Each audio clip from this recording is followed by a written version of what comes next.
আসসালামু আলাইকুম রহমতুল্লাহ। ওয়াজটি সম্পূর্ণ শোনার অনুরোধ রইল। সকল রঙিন পরিচয় পৃথিবী আমার আসল ঠিকানা নয়। মিছে মানুষের বন্ধন, মিছে মায়া স্নেহ প্রীতি ক্রন্দন, মিছে মানুষের বন্ধন, মিছে মায়া স্নেহ প্রীতি ক্রন্দন, মিছে জীবন রংধনু সাত, মিছে জীবন রংধনু সাত, মিছে দুদিনের অভিনয়। পৃথিবী আমার আসল ঠিকানা নয়।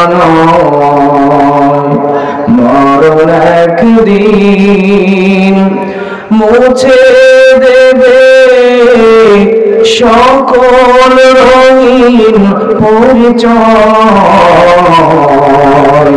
পৃথিবী আমার আসল ঠিকানা নয়। আলহামদুলিল্লাহ। ঐতিহ্যবাহী চাঁপাইনবাবগঞ্জ জেলা আজকের মাহফিলের সম্মানিত সভাপতি, সম্মানিত চিফ গেস্ট, আজকের মাহফিলের আয়োজন যারা করেছেন, আমন্ত্রিত ওলামায়ে কেরাম, আমার সামনে বসে আছেন কোরআন পাগল, ইসলাম প্রেমিক তৌহিদি জনতা, পর্দার আড়ালে বসে আছেন অবলা সরলা সম্মানিত মা এবং বোনেরা, সকলের জন্য দোয়া করছি এভাবে আল্লাহ সুবহানাহু ওয়া তাআলা আজকের এই কোরআনের মাহফিলে আমাদেরকে যেভাবে একত্রিত করেছেন, এভাবেই একত্রে জান্নাতি মেহমান হিসেবে আল্লাহ কবুল করুন। সকলে বলেন আমিন। প্রিয় ভাইরা, এই মাহফিলে আপনারা আসতে পেরেছেন, এখানে আসতে পেরে বসতে পেরে আপনারা খুশি না বেজার?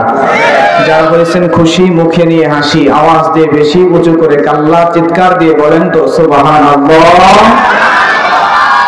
প্রিয় ভাইরা, আজকে আমি যে বিষয়ে কথা বলবো, আজকের আলোচনার সাবজেক্ট, এর নাম হচ্ছে জান্নাত।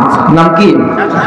জান্নাত। আজকে জান্নাত সম্পর্কে যাবতীয় বিস্তারিত সমস্ত আলোচনাগুলো শুনে তারপরে বাসায় যাব ইনশাআল্লাহ। সম্মানিত প্রিয় ভাইরা, দুনিয়ার আমরা মুমিন বান্দা যারা, দুনিয়ার মানুষরা, প্রত্যেকটা মুমিন বান্দার একমাত্র আশা, একমাত্র স্বপ্ন, একমাত্র চাওয়া হচ্ছে আল্লাহ তৈরি ওই জান্নাত। কথা বলেন ঠিক কিনা? ওই জান্নাতে আপনারা যেতে চান তো? কারা কারা জান্নাতে যেতে চান একটু হাত তুলে দেখান তো। লিল্লাহি তাকবীর। আলহামদুলিল্লাহ। আল্লাহ সবাইকে জান্নাতের মেহমান হিসেবে কবুল করুন। সকলে বলেন আমিন। প্রিয় ভাইরা, আমরা যে জান্নাতে যেতে চাই, এই জান্নাতটা কত বড় জানার দরকার আছে না নাই? আল্লাহ রাব্বুল আলামিন কোরআনের মধ্যে বলছেন, ওয়াসারিউ ইলা মাগফিরাতিম মির রাব্বিকুম ওয়া জান্নাতিন আরদুহাস সামাওয়াতু ওয়াল আরদু উইদ্দাত লিল মুত্তাকিন। জোরে বলেন আল্লাহু আকবার। কোরআন মাজিদের সূরা আল ইমরান আয়াত নাম্বার 133 আল্লাহ সুবহানাহু ওয়া তাআলা বলছেন, তোমরা আমি আল্লাহর ক্ষমা এবং ওই জান্নাতের দিকে দৌড়াও, যেই জান্নাতের সীমানা হচ্ছে আমার আসমান এবং জমিনের সমপরিমাণ। ধরে বলেন সুবহানাল্লাহ। এবার আপনাদের মধ্যে বলেন তো, গোটা পৃথিবী ভ্রমণ করেছেন এমন একজন মানুষকে এই মাহফিলে আছেন? গোটা পৃথিবী তো দূরে থাক, এই ছোট্ট বাংলাদেশটা পুরোপুরি ভ্রমণ করেছেন এমন মানুষও মনে হয় এই মাহফিলে একজনও নাই। কথা বলেন ঠিক কিনা? প্রিয় ভাইয়েরা, পৃথিবীতে যতগুলো দেশ আছে, এই দেশগুলোর মধ্যে সবচাইতে ছোট দেশটির নাম হচ্ছে ভ্যাটিকান সিটি, আর সবচাইতে বড় দেশটির নাম হচ্ছে রাশিয়া।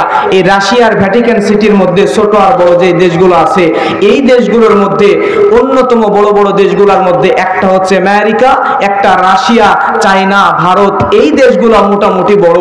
যারা বিভিন্ন জায়গায় সফর করেন তারা ভালো বলতে পারবেন, এই বড় বড়গুলো দেশগুলোর এক প্রান্ত থেকে আরেক প্রান্ত সফর যদি যদি আপনি করতে চান তাহলে কত দিন কত মাস সময় লেগে যাবে আপনি নিজেও কল্পনা করতে পারবেন না। জোরে বলেন সুবহানাল্লাহ। তার মানে দুনিয়ার এই সামান্য দেশগুলা ভ্রমণ করতে করতেই আমাদের মানুষদের অবস্থা খারাপ হয়ে যায়। কিন্তু লক্ষ্য করেন, এই সামান্য বাংলাদেশ, ভ্যাটিকান সিটি আর রাশিয়ার মতো ছোট্ট ছোট্ট দেশ নয়, বরং পুরা পৃথিবী যত বড়, বিজ্ঞানীরা গবেষণা করে বলছে পুরা পৃথিবীর চাইতে এক আল্লাহ তৈরি সূর্য 13 লক্ষ গুণ বড়। জোরে বলেন সুবহানাল্লাহ। এই 13 লক্ষ গুণ বড় সূর্যটা আছে আসমানের নিচে, ওই সূর্যের চাইতে লক্ষ লক্ষ কোটি কোটি গুণ বড় নক্ষত্র গ্রহ ওই আসমানের উপরে আছে। উপরে আছে আমাদের উপরে তাকাইলে আমরা যে সূর্য দেখতে পাই তার চাইতে কোটি কোটি গুণ বড় গ্রহ নক্ষত্র আমার আল্লাহ বানিয়ে রেখেছেন। সুবহানাল্লাহ বলবেন না? প্রিয় ভাইরা, আপনি শুনলে অবাক হয়ে যাবেন, এই সূর্য সহ গ্রহ নক্ষত্র সহ যা আছে এই সব কিছু আছে আল্লাহর প্রথম আসমানের নিচে, প্রথম আসমানের ছাদের নিচে আছে চন্দ্র, আছে সূর্য, সমস্ত গ্রহ নক্ষত্রগুলো আছে। আর ওই প্রথম আসমানটা কত বড়, আল্লাহ সুবহানাহু ওয়া তাআলার প্রিয় হাবিব বলেছেন এই দুনিয়া থেকে আমরা যে জমিনে বাস করছি এই জমিন থেকে প্রথম আসমানের দূরত্ব যত বেশি, প্রথম আসমানের ছাদের তলাটা তার চাইতে পুরো তার চাইতে মোটা। করে বলে সুবহানাল্লাহ। আপনারা কি আকাশ দেখেছেন? আকাশ দেখেছেন? আসমান দেখেন নাই। আমরা উপরে তাকাই, তাকিয়ে মনে করি দেখতে পাচ্ছি ওইটাই আসমান। আসলে আপনি যেটা দেখতে পাচ্ছেন উপরে তাকিয়ে এইটা আসল আসমান নয়, এইটা হচ্ছে আকাশের মেঘমালা। এগুলো কি আপনি মেঘ দেখেই মনে করেন আসমান। আল্লাহ সুবহানাহু ওয়া তাআলা আমাকে কয়েকটি দেশে নিয়েছেন, দুবাই গিয়েছি, সৌদি আরব গিয়েছি, ভারতের কয়েকটা প্রদেশে গিয়েছি। আন্তর্জাতিক ফ্লাইটে যখন উঠি, ওঠার পরে আমি একদিন লক্ষ্য করে দেখলাম বিমান উঠতেছে আকাশের অনেক উঁচু দিয়া, ওই বিমানের নিচ দিয়া মেঘগুলো ভাসতেছে। সুবহানাল্লাহ বলবেন না? এই মেঘগুলো ভাসা দেখে আমি সেদিনই আশ্চর্য হয়ে গেলাম, আহারে তাহলে নিচ থেকে উপরে তাকিয়ে মেঘ দেখে আমরা মনে করি আকাশ, কিন্তু যেই মেঘের উপর দিয়া বিমান উঠতেছে, যেই মেঘমালাকে আমরা আকাশ মনে করি, ওই মেঘের উপর দিয়া বিমান উঠতেছে, ওই বিমানের থেকেও কত লক্ষ লক্ষ কোটি কোটি মাইল দূরে যে আল্লাহর আসমান, আজ পর্যন্ত কোনো বিজ্ঞানী মূল আকাশের খোঁজ করে পায় নাই। জোরে বলেন সুবহানাল্লাহ। বিজ্ঞানীরা যাইতে পারে মঙ্গল গ্রহে, বিজ্ঞানীরা যাইতে পারে চাঁদে, কিন্তু কোন বিজ্ঞানী আজ পর্যন্ত প্রথম আসমানের ছাদের তলায় খুঁজে পায় নাই। সুবহানাল্লাহ বলবেন না? সেই আসমানের নিচে আছে সমস্ত গ্রহ, সমস্ত নক্ষত্রগুলা। আর আমরা ওই আল্লাহ সুবহানাহু ওয়া তাআলা কোরআনে বলছেন আমার জান্নাত এত বড়, আমি আল্লাহ বলে দিলাম মুমিনরা তোমরা ওই জান্নাতের দিকে ছোট, যে জান্নাত ওই 7 আসমান, প্রথম আসমান তো দেখতেই পায় না, প্রথম আসমানের উপর দ্বিতীয় আসমান, তার উপর তৃতীয় আসমান, তার উপর চতুর্থ আসমান, তার উপর পঞ্চম আসমান, তার উপর ষষ্ঠ আসমান, তার উপর সপ্তম আসমান। এই 7 আসমান তো আছে। আবার নবীর হাদিস থেকে জানতে পারছি জমিনের নিচেও 1 2 3 4 5 6 7 স্তবক জমিন, অর্থাৎ 7টা জমিন। এই জমিনের নিচে আরো 7টা জমিন আছে। জোরে বলেন সুবহানাল্লাহ। এই 7 জমিন 7 আসমান মিলে যত দূর, আল্লাহ সুবহানাহু ওয়া তাআলা কোরআনে বলছেন ওই জান্নাতটা এই 7 আসমান আর 7 জমিনের সমান। ওই জান্নাতের প্রস্থ, তাহলে দৈর্ঘ্য আরো কত বড়, এটা আল্লাহ ছাড়া আর কেউ জানে না। জোরে বলেন সুবহানাল্লাহ। এই জান্নাতে আপনারা যেতে চান? আমার ভাইয়েরা লক্ষ্য করেন, আল্লাহ রাব্বুল আলামিন এই জান্নাত বানালেন। জান্নাত বানানোর পরে জিবরিল আমিনকে বললেন, জিবরাইল যাও ওই জান্নাতের ভিতরে একটু গিয়ে ঘুরে আসো, জান্নাতটা দেখে আসো, জাহান্নামটা দেখে আসো। জিবরিল আমিন যখন জান্নাতের ভিতরে ঢুকলেন, ঢোকার পরে ওই জান্নাতটা ভালো করে প্রদক্ষিণ করলেন, দেখলেন। দেখার পরে আল্লাহ সুবহানাহু ওয়া তাআলাকে বললেন, আল্লাহ রাব্বুল আলামিন আপনি এত সুন্দর করে নিয়ামত দিয়ে ভরপুর করে জান্নাত বানিয়েছেন, এই জান্নাত যদি দুনিয়ার কোন মানুষ আপনার কোন পয়গম্বরের কাছে এই জান্নাতের বর্ণনা শুনে, তাহলে এই জান্নাতের বর্ণনা শুনে এই জান্নাতে আসার আকাঙ্ক্ষা করে কোন দুনিয়ার কোন মানুষ কোনদিন আপনার কোন বান্দা গুনাহ করবে না। সুবহানাল্লাহ। জিবরিল আমিন আবার চলে গেলেন জাহান্নামে। জাহান্নাম খোলার পরে তিনি বললেন, রব্বুল আলামিন এমন জান্নাত আপনি বানিয়েছেন, এমন জাহান্নাম আপনি বানিয়েছেন, এই জাহান্নামের মধ্যে এমন তাপ, এমন ভয়ানক তাপ, এই জাহান্নামের মধ্যে জিবরিল আমিন প্রদক্ষিণ করার পরে বলে, রব্বুল আলামিন এই জাহান্নামের বর্ণনা যদি কোনো দুনিয়ার কোনো বান্দা যদি এই জাহান্নামের বর্ণনা কোনো মানুষের সামনে করে, এই জাহান্নামের ভয়ে, এই জাহান্নামের আযাবের ভয়ে কোনো বান্দা আর কোনোদিন কোনো গুনাহ করবে না, জাহান্নামে যাওয়ার ভয়ে জোরে বলেন সুবহানাল্লাহ। প্রিয় ভাইরা, এই জান্নাতে যাওয়ার রাস্তাটা খুব সহজ। সহজ মনে হয়?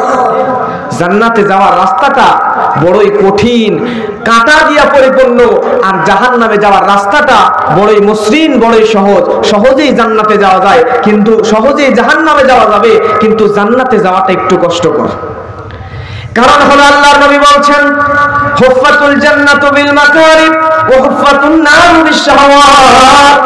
আল্লাহর নবী বলছেন এই জান্নাতের রাস্তা বড়ই কঠিনময়, আর জাহান্নামের রাস্তা বড়ই সহজ।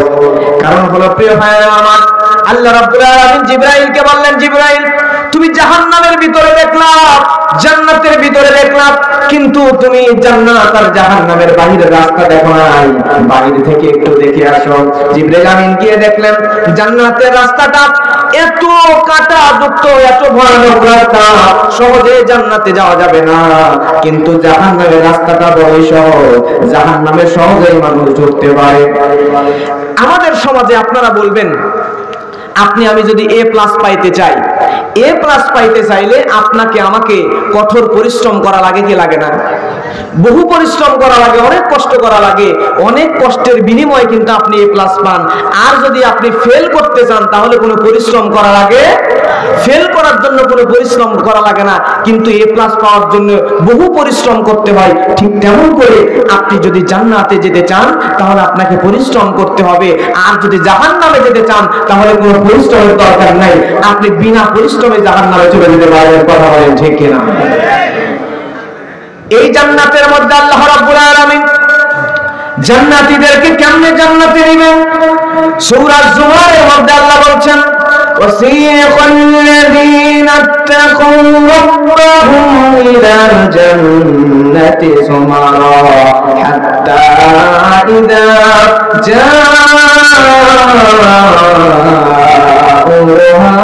وفتحت أبوابها وقال لهم خزنتها سلام عليكم طبتم فادخلوها خالدين। الله أكبر। আল্লাহ রাব্বুল আলামিন বলছেন, যাদেরকে আল্লাহ রাব্বুল আলামিন জান্নাত দিয়ে দিবে, যারা আল্লাহকে ভয় করে, তাদেরকে যখন জান্নাত দেওয়া হবে, জান্নাতের গেটের কাছে যখন তাদেরকে নিয়ে যাওয়া হবে, জান্নাতের গেটের সামনে যখন তাদেরকে দাঁড় করানো হবে, তখন জান্নাতের গেট বন্ধ থাকবে না।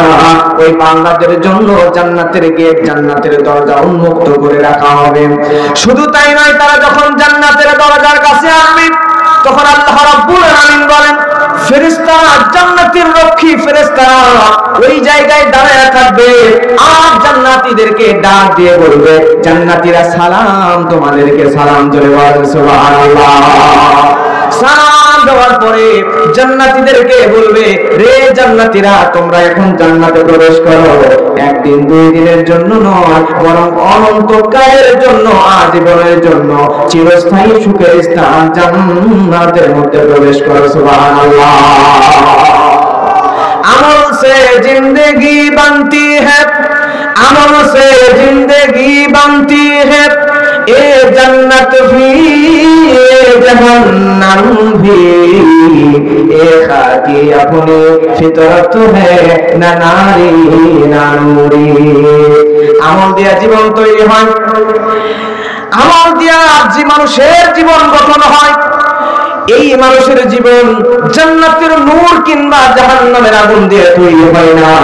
অতএব আপনি যদি পরিপূর্ণ আমল করতে পারেন তাহলে আল্লাহ আপনার দেহকে জান্নাতের জন্য তৈরি করবেন। সুবহানাল্লাহ। আপনি ওই জায়গায় নিজেকে রাখেন, তারপরে বোঝেন আপনাকে যখন জান্নাতের গেটের সামনে নিয়ে যাওয়া হবে, জান্নাতের গেটের সামনে নিয়ে যাওয়ার পরে আপনাকে যখন জান্নাতের গেটের সামনে দাঁড় করায় দেওয়া হবে, তখন আল্লাহ রাব্বুল আলামিন বলেন, তাহিয়াতুহুম ইয়াওমা ইয়ালকাউনাহু সালাম ওয়া আ'আদ্দা লাহুম আজরান কারীমা। আল্লাহু আকবার। আল্লাহ কোরআনের এই জায়গায় বলছেন তখন জান্নাতের মধ্যে তাদেরকে ঢুকায় দেওয়া হবে। তাদেরকে যখন তারা তাদের সঙ্গে সাক্ষাৎ করবে তখন তাদের অভিবাদন হবে, তাদেরকে অভ্যর্থনা করা হবে সালামের মাধ্যমে। শুধু ফেরেশতারাই তাদেরকে সালাম দেবে না, জান্নাতের মধ্যে যদি আপনি ঢোকেন, জান্নাতের মধ্যে আপনি ঢোকার পরে আল্লাহ রাব্বুল আলামিন কোরআনের আরেক জায়গায় বলছেন সালামু কওলাম মির রাব্বির রহিম। শুধু ফেরেশতারা জান্নাতি বান্দাদেরকে সালাম দিবে না, আপনাকে আমাকে জান্নাতে যদি যেতে পারি স্বয়ং আল্লাহ রাব্বুল আলামিন আমাদেরকে সালাম প্রদান করবেন। সুবহানাল্লাহ। আপনাকে আমাকে স্বয়ং সালাম দিবেন কে? কোরআনে আল্লাহ বলছেন জান্নাতে যদি যেতে পারেন তাহলে আপনাকে সরাসরি আল্লাহ সুবহানাহু ওয়া তাআলা নিজে সালাম দেবেন। জোরে বলেন সুবহানাল্লাহ। এই জান্নাতে সবাই যেতে চান তো? প্রিয় ভাইরা, এই জান্নাতে আমরা সবাই যেতে চাই। এবার আপনাদের কাছে প্রশ্ন, আমি জানি চাপাই নবাবগঞ্জের মানুষ, আপনারা জ্ঞানী, স্মার্ট, বিচক্ষণ মানুষ, এডুকেটেড পারসন। আপনাদের কাছে একটা প্রশ্ন, আপনারা বলেন তো যে জান্নাতে আমরা যেতে চাই, এই জান্নাত কয়টা? জোরে বলেন কয়টা? 8টা। এখানে একটু বিতর্ক আছে। কেউ কেউ বলেছেন জান্নাত 8টা, আবার কেউ কেউ বলেছেন জান্নাত 8টা নয়, এক জান্নাতের 8টা দরজা। তবে জমহুর উলামায়ে কেরামের মত, অধিকাংশ আলেমগণ বলেছেন যে জান্নাতই 8টা। জোরে বলেন সুবহানাল্লাহ। এখন আমরা কোরআন এবং সুন্নাহ থেকে পর্যায়ক্রমে 8টা জান্নাতের নাম শুনে নেব, জেনে নেব ইনশাআল্লাহ। এবার বলেন তো 1 নাম্বার জান্নাত, সবচাইতে দামি জান্নাত, সবচাইতে বড় জান্নাত, সবচাইতে দামি জান্নাতটার নাম কি? আপনারা কোন জান্নাতে যেতে চান? বাবা, ঈমান আমলের খবর নাই, আবার জান্নাতুল ফেরদাউস ছাড়াও আমরা কিছু চাই না। কথা বলেন ঠিক কি না? তবে বিশ্বনবী মুহাম্মদ সাল্লাল্লাহু আলাইহি ওয়াসাল্লাম তো সবচাইতে বড়টাই চাইতে বলেছেন। আপনি যখন চাইবেন আল্লাহর কাছে সবচাইতে দামিটা, ভালোটাই চাইবেন। জোরে বলেন সুবহানাল্লাহ। তাহলে 1 নাম্বার জান্নাত হলো জান্নাতুল ফেরদাউস। আল্লাহ সূরা কাহফের মধ্যে বলছেন ইন্নাল্লাযীনা আমানু ওয়া আমিলুস সালিহাতি কানাত লাহুম জান্নাতুল ফেরদাউসি নুজুলা। আল্লাহু আকবার।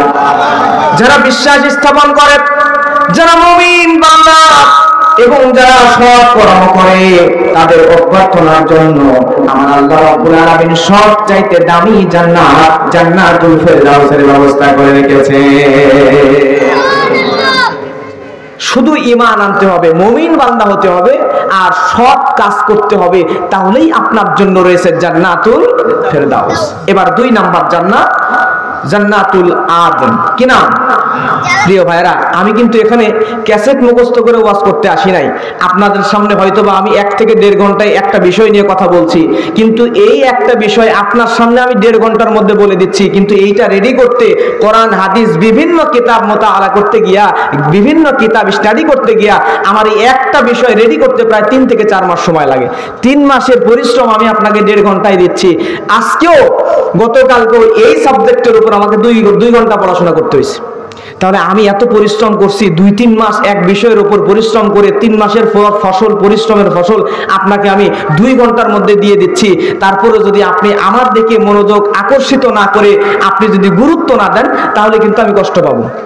আর আমি যেটা বলছি এটা শুনলে অবশ্যই ফায়দা হবে, কারণ আমি মনে করি বর্তমান বাংলাদেশ এমন ভাবে তৈরি হচ্ছে, আমাদের যুবকরা স্মার্ট, আমাদের মুরব্বীরাও আজকে স্মার্ট, আমাদের সবার কাছে স্মার্টফোন আছে, সবাই কম বেশি পড়াশোনা করে। আর আমি মনে করি এখন বর্তমান বাংলাদেশে কিচ্ছা কাহিনীর দিন শেষ, কোরআন সুন্নাহর বাংলাদেশ। কথা বলে ঠিক কিনা? এখন যখনই যেই বক্তা কথা বলতে আসবে তার হাতে আগে কোরআন ধরিয়ে দিবেন, ধরার পরে বলবেন হুজুর যা বলবেন কোরআন থেকে হাদিস থেকে বলেন, কোরআন হাদিসের বাইরে আমরা কোনো কথা শুনতে চাই না। কথা বলেন ঠিক কিনা? আরে ভাই আমি তো অ্যাস্ট্রোয়েজ হয়ে গেলাম, আমি তো অবাক হয়ে গেলাম, আহারে এতদিন বুঝি নাই, আমি কোরআনের একটা রুকু নিয়া যখন পড়াশোনা করতে গেলাম, পড়তে পড়তে একটার ব্যাখ্যা করে যা বুঝলাম, আহারে আমার মতো হুজুর আরো 10 বার যদি জন্ম নেয় তারপরে কোরআনের একটা সূরার ব্যাখ্যা করে করেই তো শেষ করা যাবে না। তাহলে কোরআনের কথা বলেই যদি শেষ করা না যায়, তাহলে আন্দাজে ফালতু কিসসা কাহিনী গল্প বলার দরকার কি? কথা বলেন ঠিক কিনা? অতএব কোরআন শুনতে এসেছেন, কোরআন শুনতে হবে মন দিয়া, এবং ওঠা বসা করা যাবে না, কথা বলা যাবে না। 1 থেকে 1.5 ঘন্টা খুব অল্প সময় কথা বলেই আপনাদেরকে ছুটি দিয়ে দিব ইনশাআল্লাহ। তাহলে কথা বলছিলাম কোন বিষয়ের উপরে? জান্নাত। 2 নাম্বার জান্নাত, নাম হচ্ছে জান্নাতুল আদন। কি নাম? আদন। আল্লাহ রাব্বুল আলামিন সূরা আন-নাহলের মধ্যে বলছেন, জান্নাতু আদনিন ইয়াদখুলুনাহা তাজরি মিন তাহতিহাল আনহারু লাহুম ফিহা মা ইয়াশাউন। আল্লাহু আকবার। আল্লাহ রাব্বুল আলামিন বলছেন, এমন জান্নাত আমি আল্লাহ তোমাদের জন্য রেডি করে দিলাম, যে জান্নাতটা সদা সর্বদা বসবাসের উদ্যান। এই জান্নাতের মধ্যে তুমি বান্দা আমি আল্লাহর কাছে যা চাইবে ওই জান্নাতের মধ্যে আমি আল্লাহ তুমি বান্দাকে সব দিয়ে দিব। সুবহানাল্লাহ। এমন জান্নাত, যেই জান্নাতে যা চাইবেন সব দিয়ে দিবেন কে? এবার আসেন 3 নাম্বার জান্নাত। জান্নাতের নাম হচ্ছে জান্নাতুল খুলদ। কি নাম? আল্লাহ রাব্বুল আলামিন সূরা ফুরকানের মধ্যে বলছেন, কুল আযালিকা খায়রুম আম জান্নাতুল খুলদিল্লাতী ওয়াইদাল মুত্তাকুনা কানাত লাহুম জাযাআউন মাসীরা। জান্নাতের আলোচনা যখন শুনবেন তখন আপনাদের গলাটা একটু সুন্দর করে, মানে রিহার্সেল যেমনি করে গলাটাকে একটু বাজিয়ে নেন, যাতে সুবহান আল্লাহর আওয়াজটা জোরে দিতে পারেন।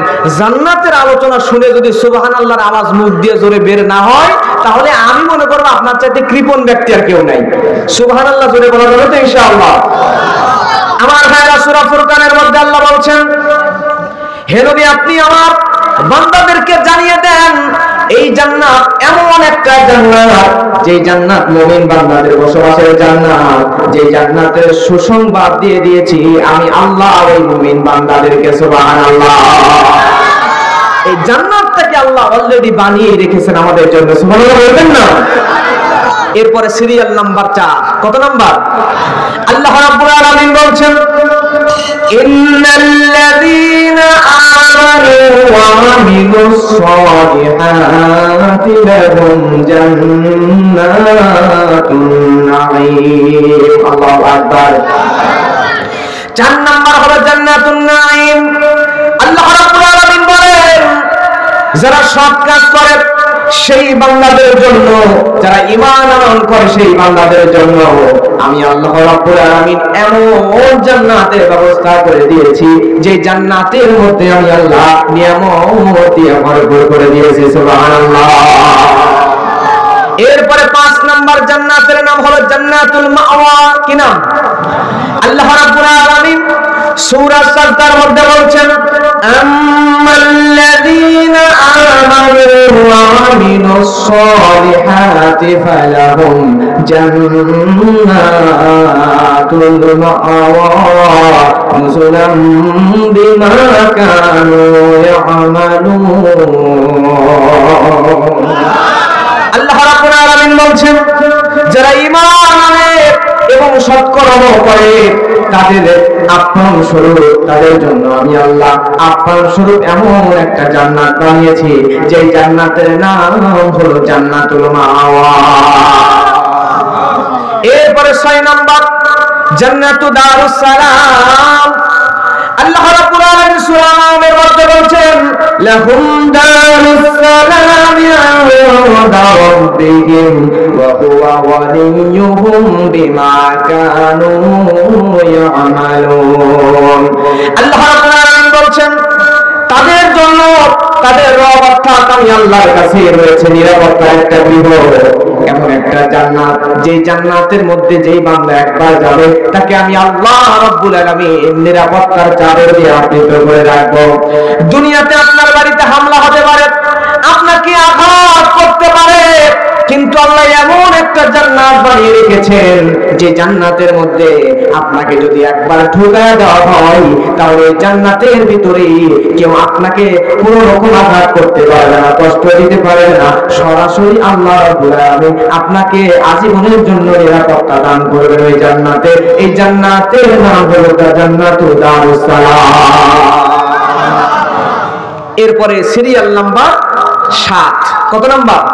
7, জান্নাতুল দারুল মাকাম। এখানে এই জান্নাতুল দারুল মাকাম সম্পর্কে আসছে আল্লাযী আহাল্লানা দারুল মাকামাতি মিন ফাদলি, সুবহানাল্লাহ বলবেন না? এরপর 8 নাম্বার হচ্ছে জান্নাতুল দারুল করার। কি নাম? দারুল করার। ওয়া ইন্নাল আখিরাতা হিয়া দারুল করার, সুবহানাল্লাহ বলবেন না? তাহলে এই 8টা জান্নাত আল্লাহ আমাদের জন্য রেডি করে রেখেছেন। এই জান্নাতে যেতে চান তো আপনারা? কারা কারা যেতে চান একটু হাত তোলেন তো, জোরে তাকবীর দেবেন। আলহামদুলিল্লাহ, হাত নামান।